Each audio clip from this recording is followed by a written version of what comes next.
Perkenalkan, nama saya Agus Prasetyo dengan akhiran NIM 018.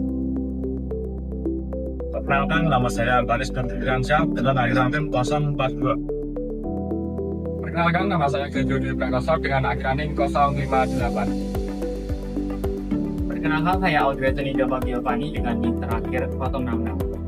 Perkenalkan, nama saya Ferdi Saputra dengan akhiran NIM 070. Halo semuanya, perkenalkan nama saya Varial Kanatawaba dengan akhiran NIM 074. Perkenalkan, nama saya Andika Saputra dengan akhiran NIM 106.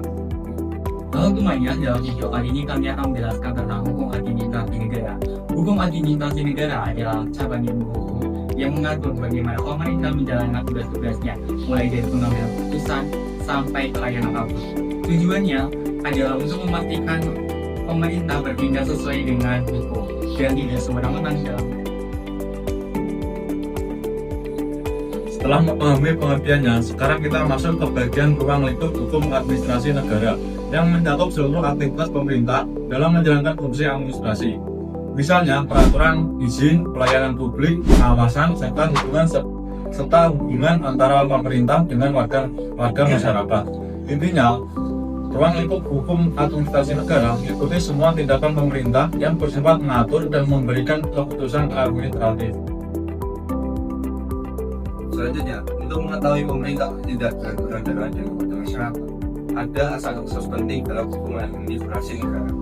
Contohnya asas kepastian hukum, asas keterbukaan, asas kecermatan, asas tidak menyalahgunakan kekuasaan, dan asas proporsionalitas. Asas-asas ini berperan penting bagi pemerintah sebagai batasan dalam berlaku kepada masyarakat dengan adil dan benar.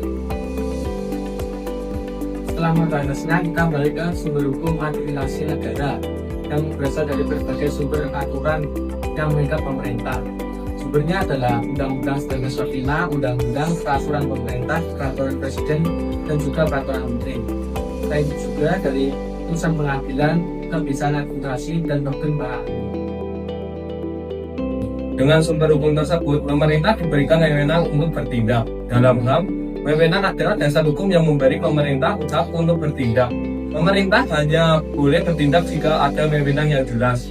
Tindakan administrasi negara bisa berupa keputusan tertulis seperti keputusan izin, penetapan, atau sanksi administrasi.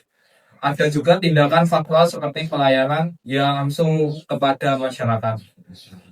Selain itu, ada sebuah konsep yang harus kita pahami, yaitu diskresi dan metode. Diskresi adalah sebuah wewenang yang diberikan kepada pejabat untuk mengambil keputusan ketika sebuah aturan yang dibuat itu tidak lengkap, tidak sesuai, ataupun ada keadaan mendesak. Ketika seorang warga itu merasa dirinya dirugikan oleh keputusan pemerintah, maka penyelesaiannya akan dibawa ke petun atau peradilan tata usaha negara, yang dimana petun merupakan lembaga peradilan yang memeriksa sengketa antara pemerintah dan juga masyarakat.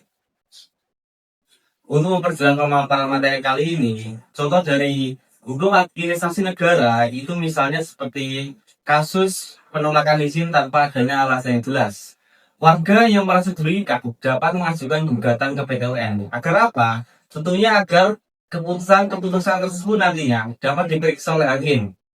PT UN juga dapat membatalkan keputusan pemerintah jika dalam tanda kutip melanggar atau bertentangan dengan hukum dan asas-asas pemerintah yang baik. Contoh ini menunjukkan bagaimana hukum administrasi negara atau disingkat dengan HAN berfungsi sebagai pengawas agar pemerintah bertindak dengan adil.